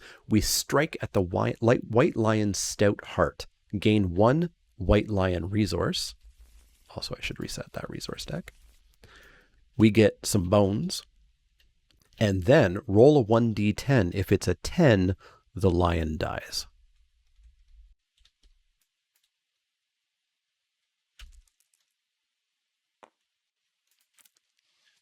It was worth a shot. It was worth a shot.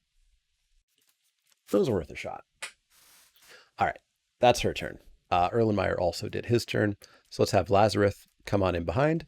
And he's going to try to bite this lion from behind. Speed of 2, going to hit on a 7 or higher. We get 1 hit. He bites the heel. Wound on a 7, crit on a 9. Oh, 6. All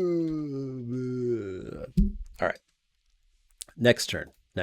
Move the monster controller over to Lazarus here. The monster's next attack is Revenge.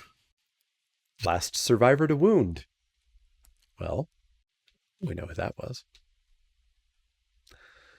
Speed of 2, accuracy of 2, plus 1 evasion, so that would be an accuracy of 3 or higher. 2 hits, dealing 2 damage each. To the head and the head.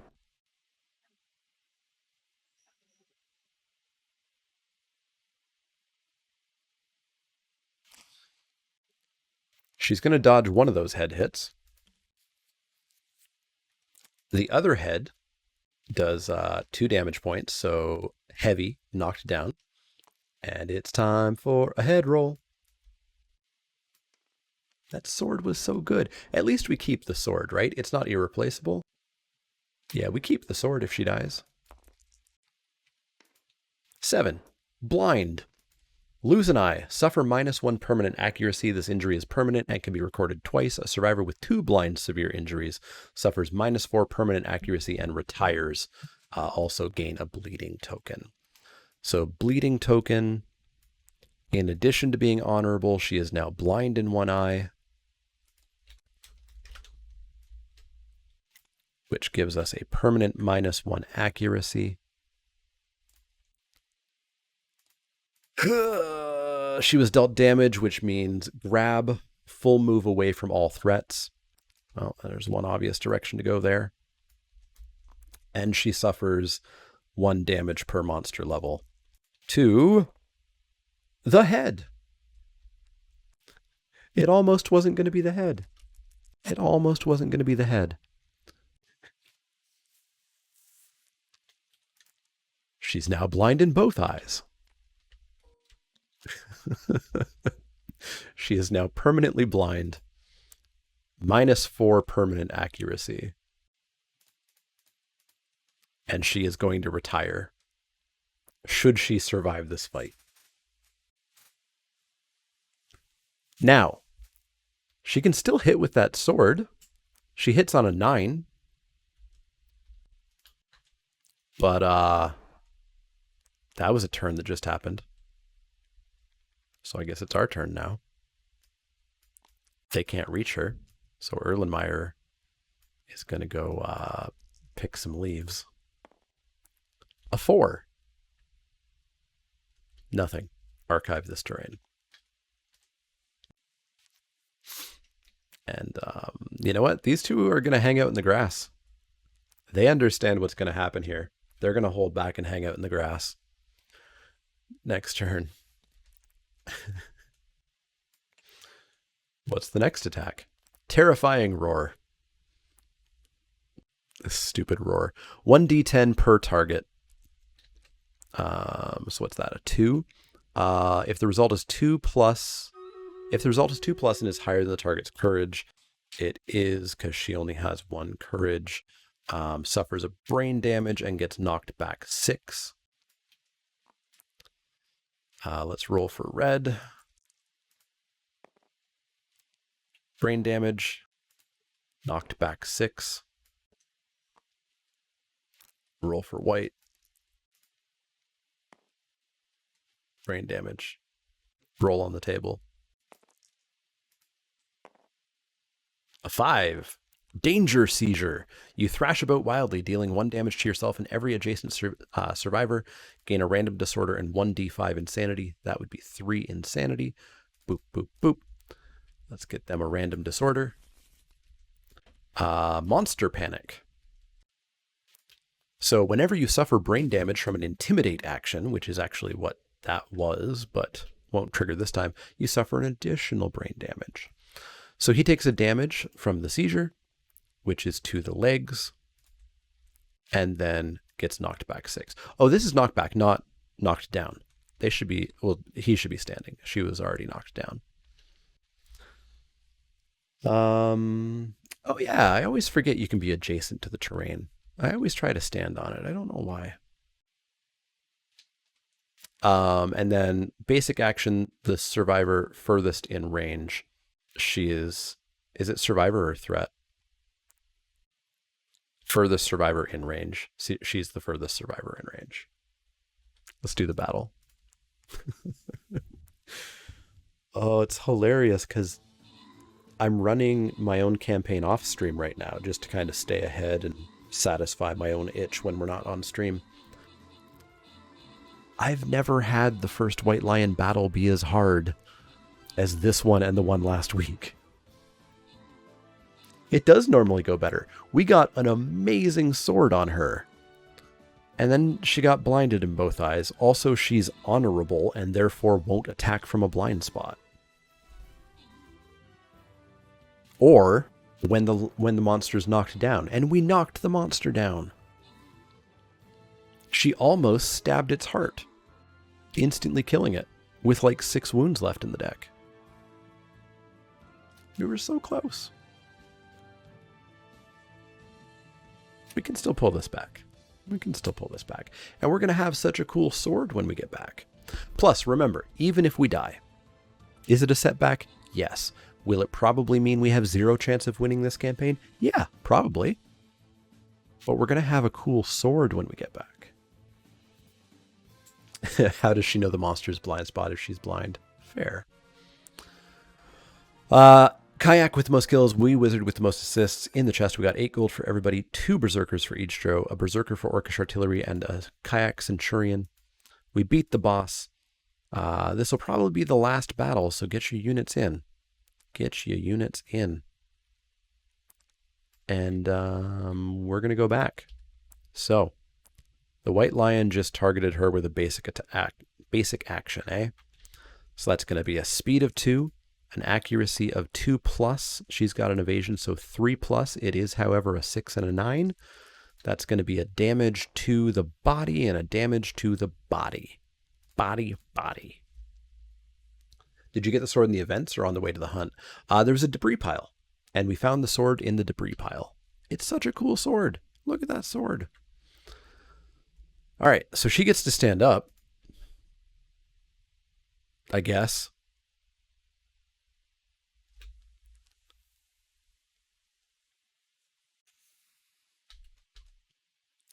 There's no explicit reason that we have to save her.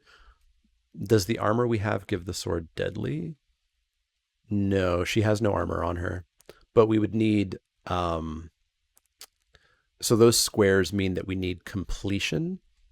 So like if you have 2 of them together, that is 1 completed square.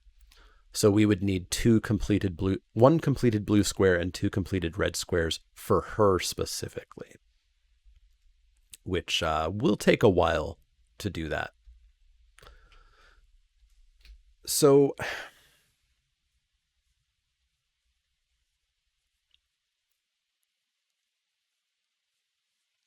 if we can't kill this lion, we want to preserve our founding stones. We've got 5 wounds left. And we only have 2 founding stones. Although we do have at least 2 swords that are coming back.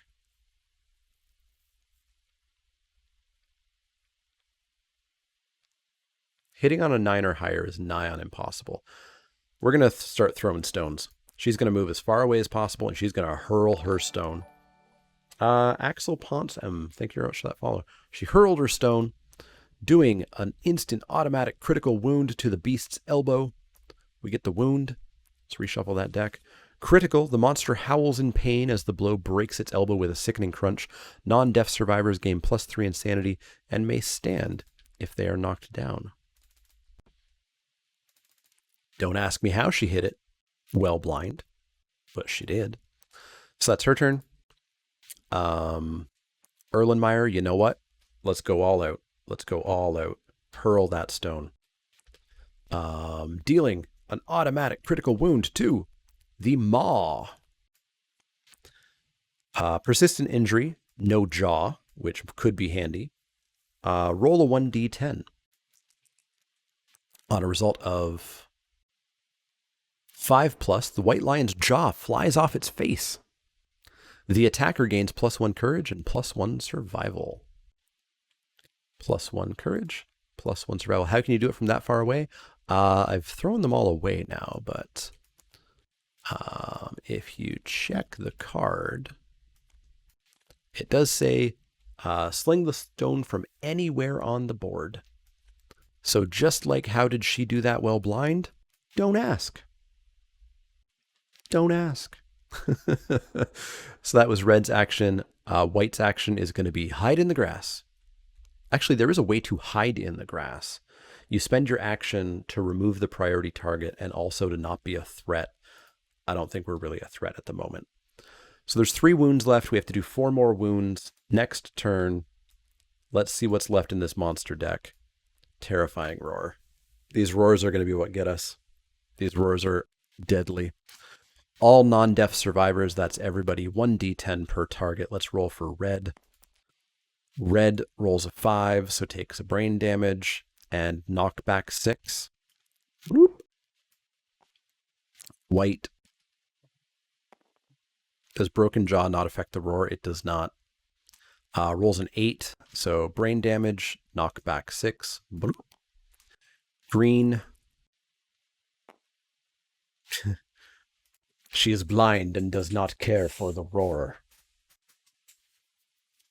Blind and does not care for the roar. Yeah, if we do hit with that scrap sword, and I mean, that's all she's going to be doing now is going in with the sword. And then we target, basic action target the furthest survivor in range, which is her. Coming on in, speed of 2, accuracy of 3+, 2 hits, dealing a damage to the body and the arms. So she'll take the arm damage. Oh, and she's already dodged, so she takes a body damage,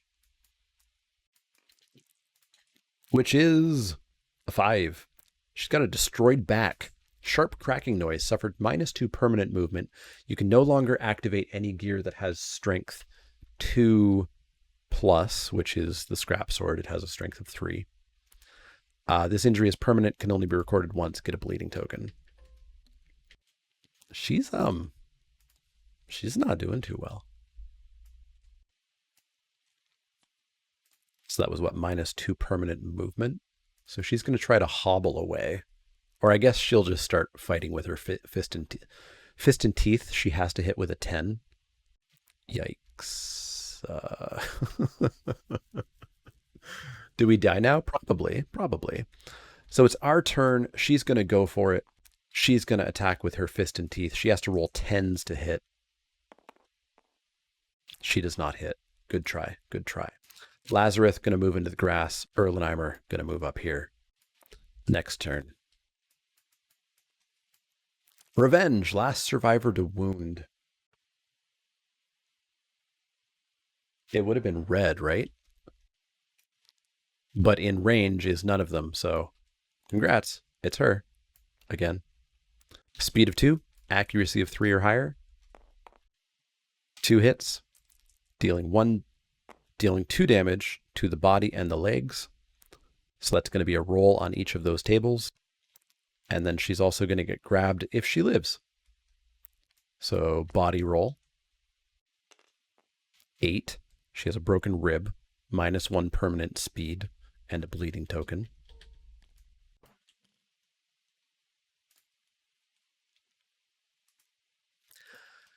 I'm finding these severe injury cards to put on her character sheet as if it matters. As if it in any way matters.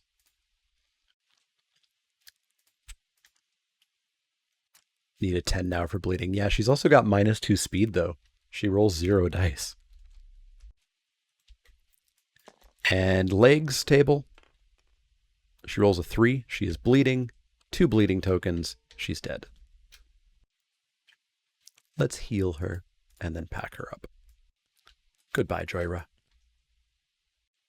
Goodbye. Joyra. Also, I forgot to mark Evie as being dead. Joyra is dead. Isn't she just at -1 speed? Oh, did I forget at some point?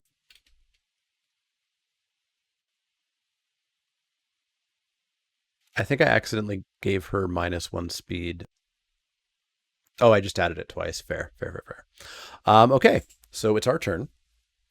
So I guess it's time to set up in the grass and wait. Which is not a great idea because the lion's going to sniff, which doesn't do anything. So where was he? He was here? So we actually have to head towards the lion. How many people died in the tutorial? Nobody did. Nobody. All right, so let's have Lazarus move over here because that's in range. Okay, Lazarus is the bait. Lazarus is the bait. That's our turn. Monster controller goes to red. Bat around. Closest threat facing in range. Nobody. Closest threat in field of view. Why, that would be Lazarus. That would be Lazarus. Got to go to sleep now. Good luck with final wounds. Thanks. I don't think we're going to get it.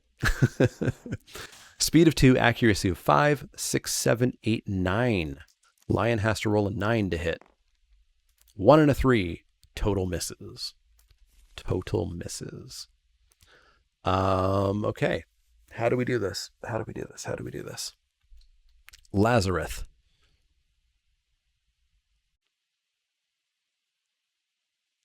God, it's dangerous, but go to the side. Fist and tooth. No, go in behind. Go in behind so we hit on a 7+. Not 6 and a 6. No hits. No hits. No hits. Erlenmeyer, be brave. No, don't be brave. Hit from the side. Hits on an 8 or higher. Total misses.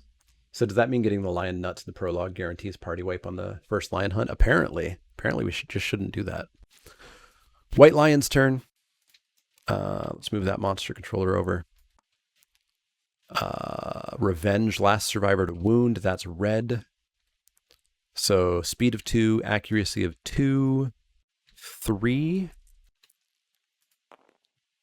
2 hits, dealing 2 damage each to the body and the legs. We will dodge the body hit so that we just get knocked down. After damage, move away from all threats. Target suffers grab, which is another damage. We'll do the left die here. Waste. Lazarus can't get in. But let's be brave. Let's be brave. Next turn. I think y'all see where this is going, but we've got to play it through to completion. Next turn is bat around, closest threat facing in range. Why, that would be Lazarus. Speed of 2, accuracy of 5, 6, 7. 1 hit with that 6. 1 point of damage to the body. And then brain damage. Oh, that's fine. That's totally fine. Point of damage to the body. Brain damage. All okay. All okay. Lazarus, get in behind. When did he get knocked down? He got knocked down. He didn't get knocked down that turn, so he gets to stand up. How many people are in the settlement this time? When everybody dies, we're going to have 10. So like we've got tons of people left, and we're going to have gear coming back. The one trick is we're not going to have resources, and we're not going to have founding stones. So we're going to be really behind. Lazarus coming in behind, going to hit on a 7 or higher. A 9 and a 2. We get the beast's paw. We're going to wound on a 7, crit on a 9. Fail. Basic action plus 2 damage targeting the attacker. Accuracy of 4.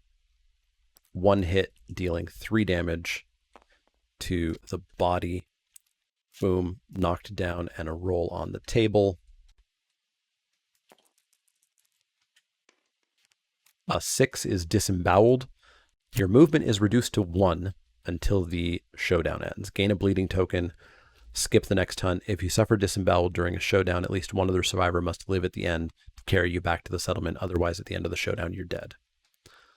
So temporarily reduced to 1 movement. And a bleeding? A bleeding. And the other person has to live to come back. The gear coming back with no survivors feels bad. So there is an expansion coming out that introduces the Scout, which explains that there's basically somebody in the settlement who is the Scout who goes out and reclaims all of the gear. Yeah, I wish we could get the gear from the dead allies, but that is not a thing. So that was the fail of that attack. So Erlenmeyer, get on in there, bite him from behind, hits on a 7, misses. Next turn. Terrifying roar. Let's roll for red on a 2 or higher. Gets knocked back 6, takes a brain damage. And roll for white. Rolls a 4, knockback, brain damage. Our turn.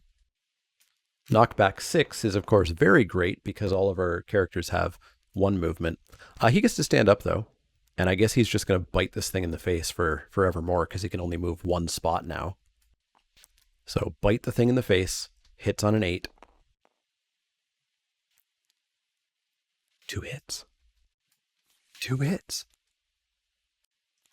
2 hits. I shouldn't have shuffled that, but it doesn't matter because it was already randomized. 2 hits. No trap. No trap. We don't want that to happen. So let's go. We don't want either to happen. Let's go with the beast's ear and not fail. We wound on a 7. We crit on a 9. We wound. We wound the ear. Maybe we just got rid of terrifying roar. Beast's tail. Crit on a 9. We don't crit, but we wound. And the beast runs forward, grabbing him, knocking him down, dealing a damage to the legs. Oh, look, he gets knocked down again. It has 1 wound left. It has 1 wound left. Oh, do we have Erlenmeyer move up, or do we have Erlenmeyer just like hide in the grass to try to get that wound? 2. Yes, 2. Erlenmeyer, be brave. Be brave, be brave, be brave, be brave. All right, next turn. Next turn. What's the attack? Don't be terrifying roar. Bat around. Closest threat facing in range. Nobody. Closest threat in field of view is Erlenmeyer. Get your insanity for being targeted. Move.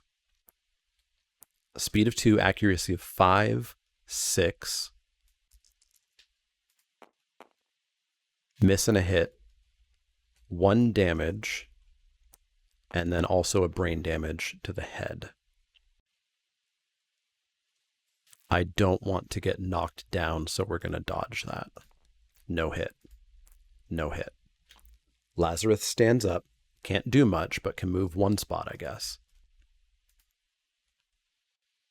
Erlenmeyer, get him behind. Hits on a 7. 1 hit. The beast's temple. Hits on a 7, wounds on a 7, crits on a 9. Oh, we miss. We fail basic action, targeting the attacker. Speed of 2, accuracy of 2, 3. 2 hits, 1 damage each to the the body, and the legs. Oh, there's 2 rolls. That's 2 rolls on the table. Body. Instant death. The blow sends a bone fragment directly into your heart, killing you instantly.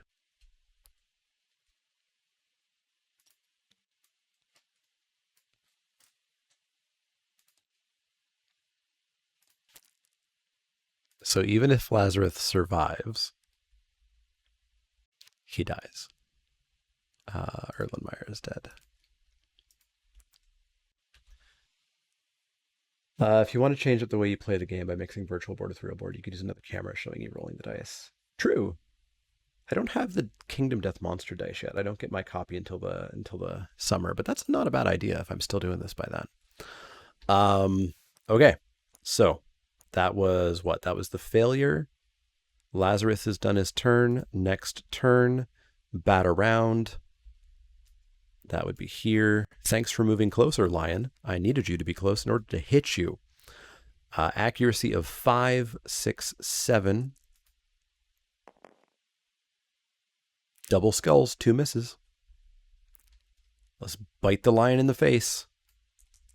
Hit on an 8. We miss. Next turn.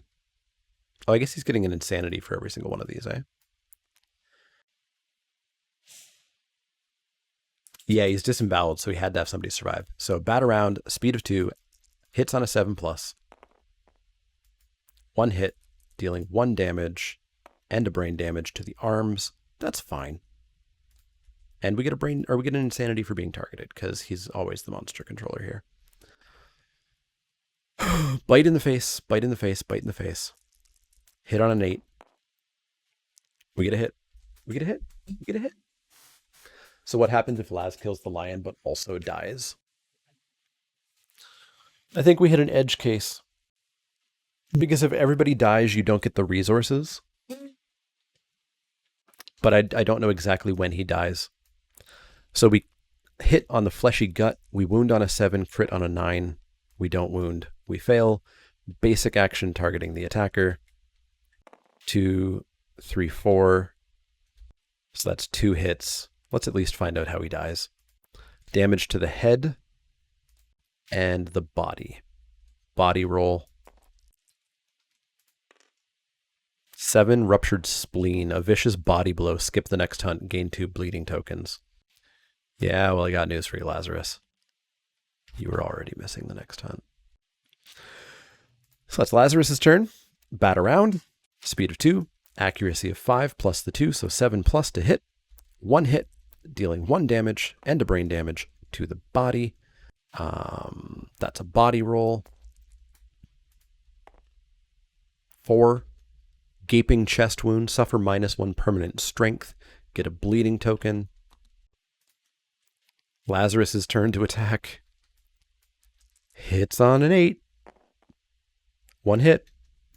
The beast's brow. Wounds on an 8. Crits on a 9 because he lost his strength. Doesn't wound. Monster's turn. Just end it. Just end it. Hits on a 7. It's a 1 and a 4. No hit. Lazarus. Bite it. No hit. Lion. Your turn. Hit on a 7. 1 hit. Dealing a damage to the legs. He's going to dodge. This guy with a gaping chest wound and a destroyed back and be disemboweled is going to dodge that hit. Hit on an 8. 1 hit. The tricep.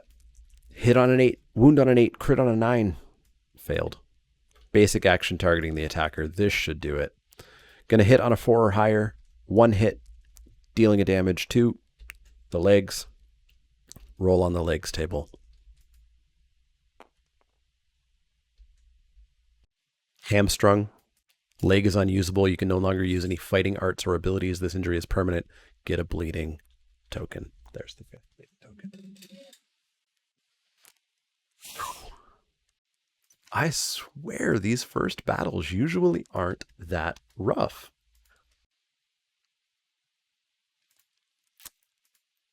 Usually aren't that rough.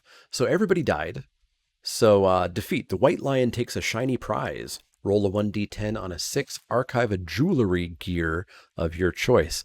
If the survivors don't have any jewelry, which is our case, nothing happens. So we just go back to our settlement phase. So, yeah, I'm going to save this game, and I guess the next stream, which may be on Friday, we will start the settlement phase with our first wipe. KDM on stream. Settlement. So we'll be coming back to the settlement. Our gear comes back, and we've got this amazing sword.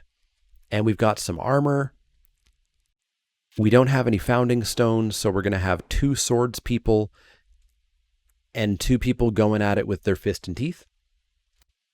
And we'll see how much we can do. But yeah, let's get this last battle going.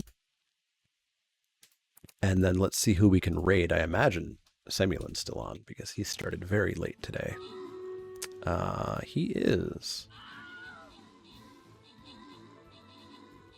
Unless he's about to wrap up. Is he about to wrap up? He's only been on for 7 hours. I doubt he's about to wrap up.